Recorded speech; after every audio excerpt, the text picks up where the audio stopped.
नमस्कार, मी फराह खान. तुम्ही बघताय महाराष्ट्राचा number 1 Marathi news channel news 18 Lokmat. आणि आपला महाराष्ट्रामध्ये घेऊयात आज दिवसभरातील सर्व महत्त्वाच्या घडामोडींचा वेगवान आढावा. छत्रपती संभाजीनगरमध्ये भाजपच्या मध्यवर्ती प्रचार कार्यालयामध्ये भाजप प्रदेशाध्यक्ष रवींद्र चव्हाण यांच्या उपस्थितीमध्ये बूथ प्रमुखांचा मेळावा झाला. सशक्त भारत करण्यासाठी सशक्त भाजप करावी लागेल असा संदेश रवींद्र चव्हाण यांनी यावेळी दिला.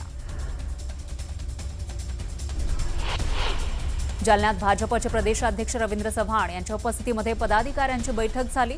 महापालिकेवर भाजपचा झेंडा फडकवणार असं म्हणत चव्हाणांनी कार्यकर्त्यांना सूचना दिल्या. कोण रवींद्र चव्हाण, कुठून आला, त्यानं दिलगिरी नाही तर मराठवाड्याची माफी मागायला पाहिजे असं म्हणत अंबादास दानवेंनी निशाणा साधला. परभणी महापालिकेमध्ये आमची सत्ता येणार असं म्हणत रवींद्र चव्हाण यांनी कार्यकर्त्यांना मार्गदर्शन केलं. दरम्यान दानवेंबाबत प्रश्न विचारता चव्हाणांनी काढता पाय घेतला. असे किती रवींद्र चव्हाण येतील जातील, मात्र विलासराव देशमुखांचं नाव मिटवण्याची ताकद या महाराष्ट्रात कोणामध्येही नाही अशा शब्दात विजय वडेट्टीवार यांनी रवींद्र चव्हाण यांच्या टीकेला प्रत्युत्तर दिलं. मुंबई महापालिका निवडणुकीबाबत जरांगे पाटलांनी मोठं वक्तव्य केलं. सत्तेत कोणीही आलं तरी राजकीय पक्ष सारखेच, भाजप आणि ठाकरे एकमेकांचे विरोधक नाहीत, हे सोयीनुसार युत्या करतात असं विधान जरांगेंनी केलं. खासदार प्रतिभा धानोरकर यांच्या उपस्थितीमध्ये चंद्रपूर शहरात काँग्रेस उमेदवारांच्या प्रचार कार्यालयाचं उद्घाटन झालं. यावेळी जिल्हाध्यक्ष माजी आमदार सुभाष धोटे, शिक्षक आमदार सुधाकर आडबाले उपस्थित होते. तर यावेळी काँग्रेस नेत्यांनी आगामी महानगरपालिका निवडणुकीमध्ये काँग्रेसचा झेंडा चंद्रपूर महापालिकेवर फडकवण्याचा विश्वास व्यक्त केला. नागपूर मनपा निवडणुकीत काँग्रेसनं जोरदार प्रचार सुरू केला. यंदा 100 नगरसेवक निवडून आणण्याचा काँग्रेसचा संकल्प आहे. प्रभाग 32 मध्ये काँग्रेसनं नव्या चेहऱ्यांना संधी दिली आहे. ज्योती डोंगरे, विलास करंगळे, पूजा देशमुख आणि विश्वेश्वर आहिरकर यांना यावेळी उमेदवारी मिळाली आहे. पिंपरी चिंचवडमधील प्रभाग क्रमांक 30 कडे शहराचं लक्ष लागलंय. पाणीपुरवठा, खेळाचे मैदान, विकास आराखड्यातील बाबी या गोष्टींना आपण नगरसेवक झाल्यानंतर प्राधान्य देणार असं, त्यामुळे मतदार आपल्यालाच कौल देतील असा विश्वास भाजपचे ज्येष्ठ नेते उमेदवार संजय नाना काटे यांनी व्यक्त केला.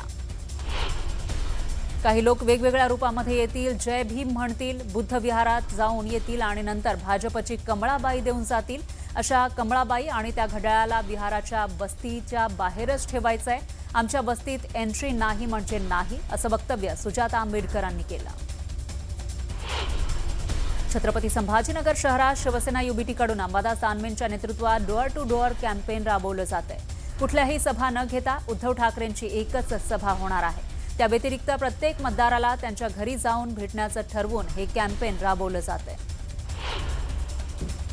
मुंबईत निवडणुकांची रणधुमाळी सुरू झाली आहे. सर्वच उमेदवार गल्लोगल्ली फिरून प्रचार करताना दिसत आहेत. मुंबईच्या प्रभाग क्रमांक 199 मध्ये 2 शिवसेना समोरासमोर उभ्या आहेत. रुपल कुसळे यांनी माजी महापौर किशोरी पेडणेकर यांच्या विरोधात जोर लावलेला दिसून येतोय.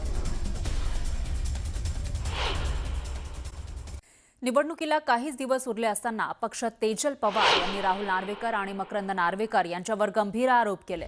आम्हाला उमेदवारी मागे घेण्यासाठी अनेक ऑफर्स दिल्याचा दावा त्यांनी केलाय. मनपाची कंत्राटं, व्यवसाय, पैसे अशा अनेक गोष्टींचा आमिष दाखवल्याचा आरोपही त्यांनी केला. तर या सर्व घडामोडींमुळे तेजल पवार यांना पोलीस संरक्षण देण्यात आलं.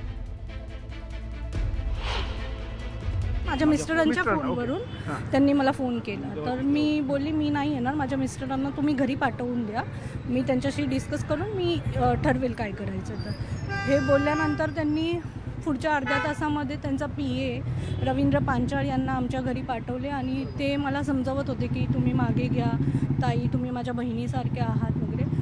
ते बोलता बोलता त्यांनी मला एक पहिले राजू करून कोणी माणूस होता त्यांच्याबद्दल सांगितलं की त्यांना आम्ही कसं तडीपार केलं, त्यांच्यावरती कसे क्रिमिनल केसेस लावले वगैरे हे सर्व. तर मी त्यांना विचारलं तुम्ही मला धमकावतात का?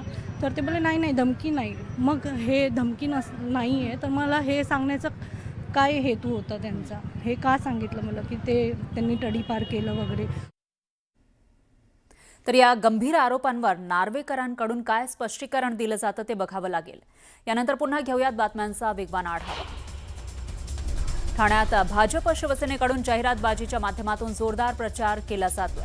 भाजप आणि शिवसेना दोन्ही पक्षांकडून मोठे बॅनर लावण्यात आलेत. भाजपकडून एकीकडे नमो भारत नमो ठाणे बॅनरवरती कमळाचं चिन्ह आणि पंतप्रधान मोदींचा फोटो दिसतोय, तर दुसरीकडे एकनाथ शिंदेंचा बॅनर लावण्यात आलाय.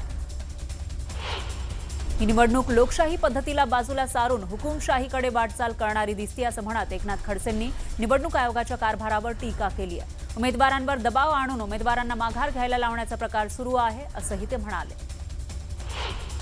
पिंपरी चिंचवडमध्ये अर्ज छाननीनंतर अपक्ष ठरलेल्या उमेदवाराला अखेर राष्ट्रवादीचं घड्याळ चिन्ह द्यावं लागलं.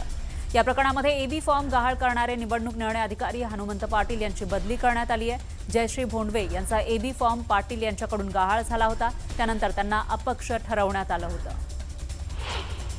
भिवंडी मनपा क्षेत्रातील वॉर्ड क्रमांक 20 मध्ये राष्ट्रवादीकडून जोरदार प्रचार रॅलीचं आयोजन करण्यात आलं. वॉर्ड क्रमांक 20 मधील उमेदवार राहुल पाटील, स्वप्नाली नाईक, साखराबाई बगाडे आणि सुशांत म्हात्रे यांच्या नेतृत्वाखाली ही प्रचार रॅली काढण्यात आली.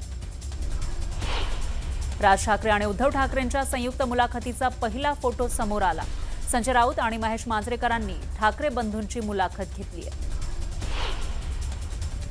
मुख्यमंत्री फडणवीसांची स्पृहा जोशी आणि भरत गणेशपुरे नागपुरात प्रकट मुलाखत घेणार आहेत. युतीच्या उमेदवारांकडून मुलाखतीचं आयोजन करण्यात आलंय. ठाकरे बंधूंच्या मुलाखतीला फडणवीसांची मुलाखत टक्कर देणार असल्याचं बोललं जातंय.